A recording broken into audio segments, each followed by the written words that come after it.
Salut, c'est Mathieu de Ludovox.fr. Dans ce Ludo Chrono, je vais vous parler de Crysis. Crysis, c'est un jeu de gestion en temps de crise pour 1 à 5 joueurs de 14 ans et plus et des parties de 45 à 120 minutes.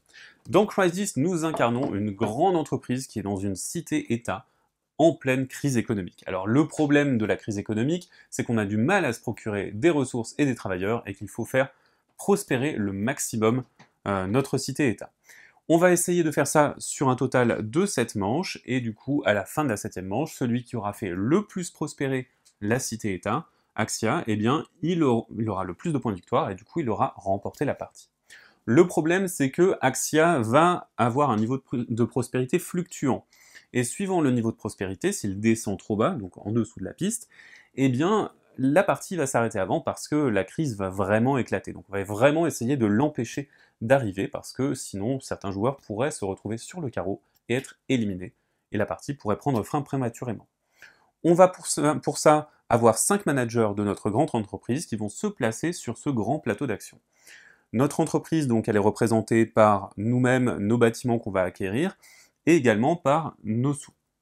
Donc ces sous vont être assez importants puisqu'on va les utiliser pour réaliser toutes ces actions. On va placer nos managers, comme je vous le disais, sur ces différentes actions. Ici, on va influencer le gouvernement, peut-être le corrompre un petit peu. On va pouvoir contracter des emprunts, récupérer des travailleurs qui vont venir se placer sur les différentes entreprises qu'on aura acquises, parce que du coup, on va pouvoir acquérir des entreprises. Si on arrive à les activer, on va récupérer des ressources. Ces ressources, on va pouvoir les exporter et éventuellement les importer s'il nous en manque. Parce que parfois, pour faire fonctionner un bâtiment, vous aurez besoin d'une ressource spécifique. Voilà pour la présentation globale du jeu. Maintenant, on va jouer en manche, et au début de chaque manche, on révélera un événement qui va changer un petit peu la donne, comme bloquer certains emplacements du plateau, faire baisser le niveau de prospérité d'Axia, etc., etc.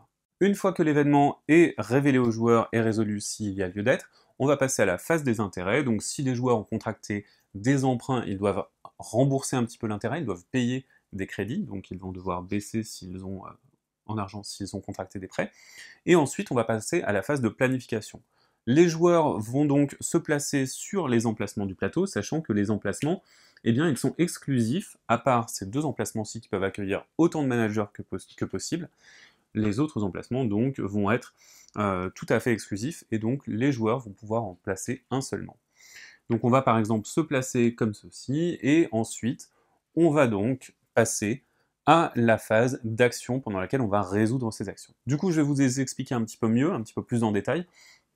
Ici donc on va avoir de l'embauche de travailleurs. Alors l'embauche de travailleurs est très importante parce que c'est ces travailleurs-là qui vont activer les entreprises que vous allez avoir. Les travailleurs ont des compétences que vous pouvez voir indiquées ici, donc ils peuvent être gestionnaires, ils peuvent être constructeurs, etc.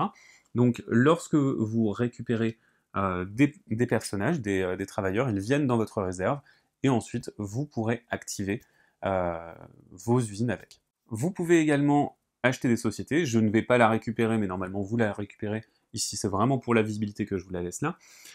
Vous allez payer son coût, qui est indiqué ici. Hop, vous gagnez les points de victoire qui sont associés, c'est plutôt agréable.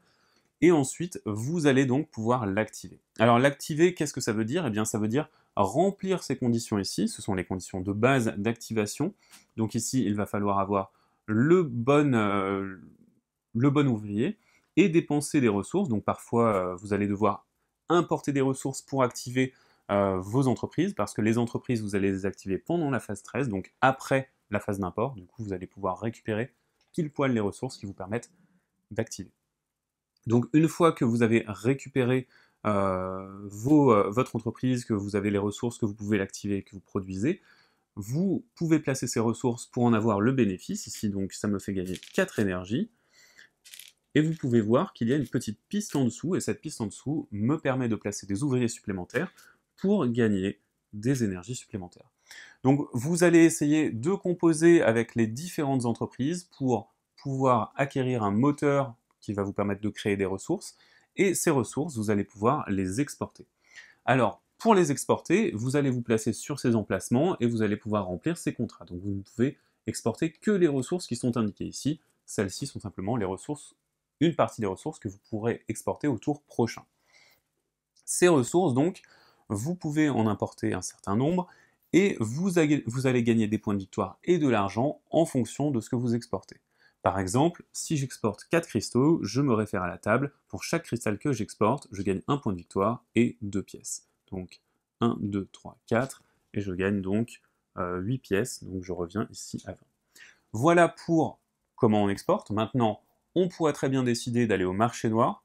Alors qu'est-ce qui se passe quand on va au marché noir? Les gens nous payent plus, donc ils vont nous payer 2 fois plus d'argent, mais par contre, nous ne gagnons pas de points de victoire parce que ça ne fait pas prospérer le pays.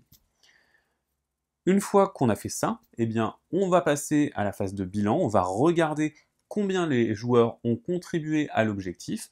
Alors l'objectif, il va varier en fonction des manches, vous l'avez ici, et du coup, les joueurs qui ont bien contribué à l'objectif vont faire augmenter Axia, et les joueurs qui sont en déficit par rapport à l'objectif vont faire baisser Axia, et du coup, ça c'est vraiment très très important parce que c'est ce qui va permettre à Axia de rester en bonne santé ou alors de péricliter.